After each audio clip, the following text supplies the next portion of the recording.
Então esse foi um pecado terrível na vida de Davi, que ele não soube controlar, não soube combater.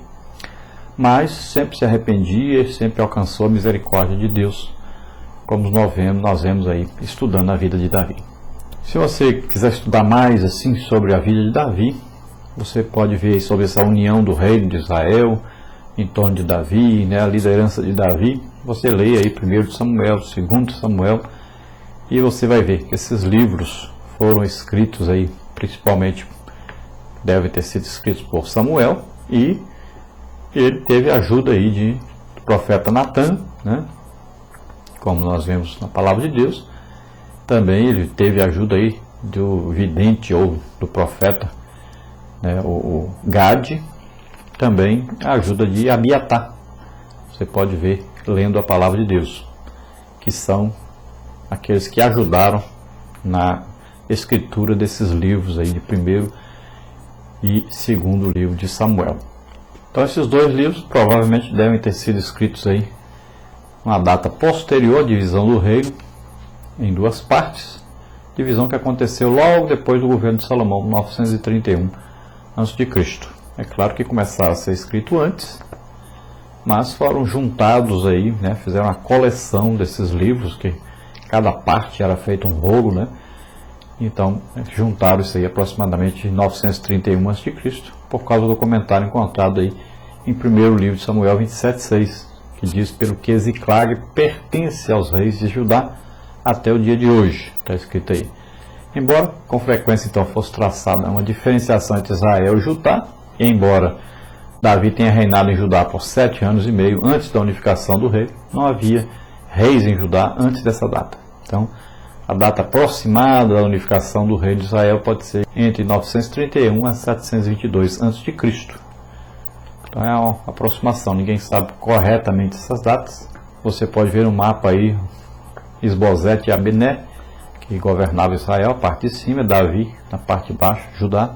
Então, os livros aí de 1º e 2º Samuel tratam da ascendência de Davi ao trono e dos 40 anos do seu reinado.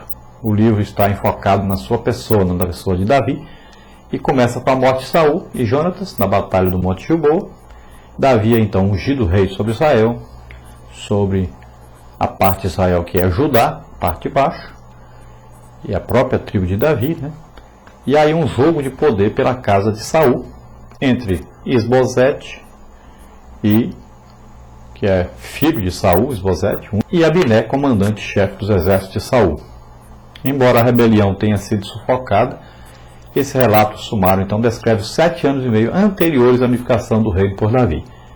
E houve uma longa guerra entre a casa de Saul e a casa de Davi, porém Davi se ia fortalecendo, mas os da casa de Saul se iam enfraquecendo, como está no capítulo 3, versículo 1. Então Davi unifica tanto a vida religiosa quanto a vida política da nação ao trazer a arca do testemunho da casa de Abinadab, onde havia estado desde que foram recuperada dos filisteus.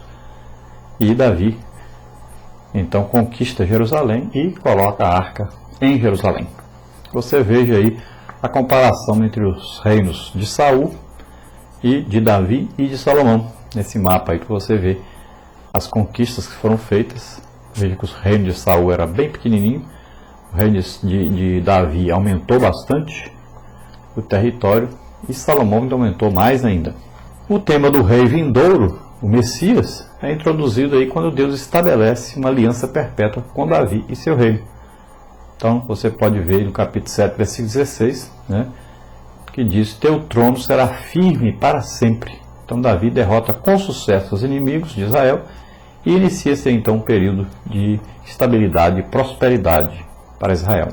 Nós sabemos que Davi e o seu rei esperavam a vinda do Messias. O capítulo 7, em especial, antecipa o futuro rei.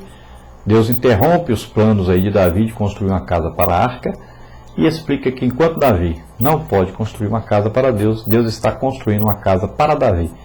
Ou seja, uma linhagem que dure para sempre, né? A linhagem que vai aí até vir o Messias Jesus Cristo para reinar para sempre sobre a casa de Israel. Nós sabemos que o reino é prometido e esse reino será cumprido totalmente no milênio, quando Jesus governará ele mesmo Israel durante 1000 anos, né? É o reinado prometido para Davi. Então, pela sua vitória sobre todos os inimigos de Israel, pela sua humildade, compromisso com o Senhor, pelo seu zelo a favor da casa de Deus e pela associação dos ofícios de profeta, de sacerdote e também rei, né, todos esses ofícios na vida de Davi. Davi era então um precursor na raiz de Jessé, que é Jesus Cristo. Jesus também foi profeta, sacerdote e rei. E sempre será, né? Glória a Deus. Nós vemos aí também, estudando 1 Samuel, 2 Samuel, nós vamos ver que o Espírito Santo está sempre em ação. Jesus explicou a obra do Espírito Santo em João 16:8. Diz que quando ele vier, convencerá o mundo do pecado, da justiça e do juízo. E nós vemos claramente a ação do Espírito Santo através desses dois modos em 2 Samuel. Ele atuava com mais frequência através do sacerdócio. Sua atuação como conselheiro pode ser apreciada, então, nas muitas ocasiões em que Davi consultou o Senhor através do sacerdote e do éfode. Então, a obra de convencer, de condenar o Espírito é claramente percebida quando o profeta Natan enfrenta Davi por causa do seu pecado com Batseba e Urias. O pecado de Davi, então, é desnudado, a justiça é feita e o julgamento é anunciado. Isso no quadro microscópico de 2 Samuel ilustra, então, o amplo ministério do Espírito Santo no mundo aí, através da igreja investida do poder do Espírito Santo. Então, nós sabemos que quando Davi peca, nós vamos estudar mais para frente um pouquinho mais detalhes sobre isso. O profeta Natan vai e enfrenta o rei, que era uma coisa absurda para a época, né? Alguém enfrentar o rei, mas ele enfrentou. E, pelo poder então do Espírito Santo, o pecado de Davi então é descoberto e vem o juízo sobre este pecado, que nós vamos ver mais para frente. Nós aprendemos aí que nessa lição que a união, essa união que é conseguida por Davi, só é conseguida exatamente por causa do Espírito Santo. Não existe uma união entre pessoas que servem a Deus ou que querem servir a Deus, a não ser pelo Espírito Santo. O Espírito Santo é que promove essa união. Na igreja, principalmente hoje, então, nós vemos claramente isso. Imagine uma igreja onde há um avivamento. Você vai ver uma união tremenda, mas é uma união legítima, onde os mais velhos tratam os mais novos como filhos, onde os mais novos também tratam os mais velhos como pais, né? Todos se tratam como irmãos, amigos, todos se ajudam. A obra de Deus é feita em união, com todos unidos fazendo essa obra. Deus se manifesta poderosamente, trazendo sua presença de amor, de misericórdia, fazendo maravilhas, milagres. Então, através do Espírito é que se consegue a verdadeira, legítima união que Deus deseja. Se nós olharmos para Atos dos Apóstolos, nós vamos ver o início da igreja. Por causa dessa presença poderosa do Espírito Santo, havia uma união tremenda. Todos se ajudavam, todos faziam a obra de Deus juntos e com alegria, né? Que é mais importante.